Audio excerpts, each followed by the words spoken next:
د پاکستان هیواد کورنۍ لیګ یا هم PSL لوبې روانې دي. دغه لوبې له پیل راهیسې د یو څه مشکلاتو سره مخ دي. پیل کې یو څه امنیتي ستونزې وې، په وروستیو کې اقتصادي ستونزو سره هم مخ شوې او امنیتي ستونزې بیا هم ورته مهال ترسره کیږي چې تېره ورځ د لاهور په لوبغالي کې له میدانه کامرې او ځینې نور وسایل غلا شوي وو. په همدې اړه مو وغوښتل چې د پاکستان څخه د ځینو ورزشي خبریالانو نظریات راواخلو چې دغه لیګ څه ډول روان دی، آیا په سمه توګه به پای ته ورسیږي، کومو مشکلاتو سره لا هم لاس و ګریوان دی. دغه کلیپونو برخه مو چمتو کړې، په ګډه یې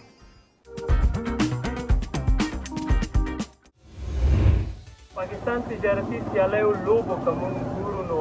په ملتان او په کراچۍ کې د دې لوبو د امنیت لپاره کلک امنیتي ګامونه چې وو هغه پورته شوي وو او د څه بدې پیښې مخه نیولو لپاره نه یوازې پولیس بلکې ترڅنګ یې رینج روان. دغه لوبو دوران که څه هم دلته په کراچۍ کې د پولیس په مرکزي دفتر باندې حمله شوې وه او داسې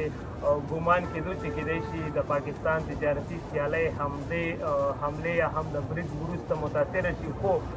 پاکستان حکومت، پاکستان کرکټ بورډ او په تېره امنیتي ادارو دا خبره باوري کړه چې د دې برید وروسته به هم په پاکستان کې او بیا په خاصه توګه دلته په کراچۍ کې لوبې ترسره کیږي.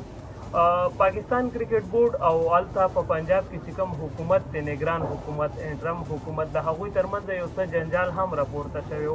او هغه جنجال د پیسو پر سر و. خو زما چې کوم باوري سرچینې دي یا هم زموږ چې کوم خپل انالیسیس دي هغه دا دي چې د دوی ترمنځ چې کوم جنجال دی هغه د پیسو پر سر نه بلکې د پاکستان تحریک انصاف ګوند عمران خان لخوا چې کوم جیل برو تحریک یا د جیلونو ډکولو کوم تحریک راپورته شوی، نو دوی داسې ګمان کوو چې شاید هلته کې هله ګوله جوړه شي، خلک راجمع شي،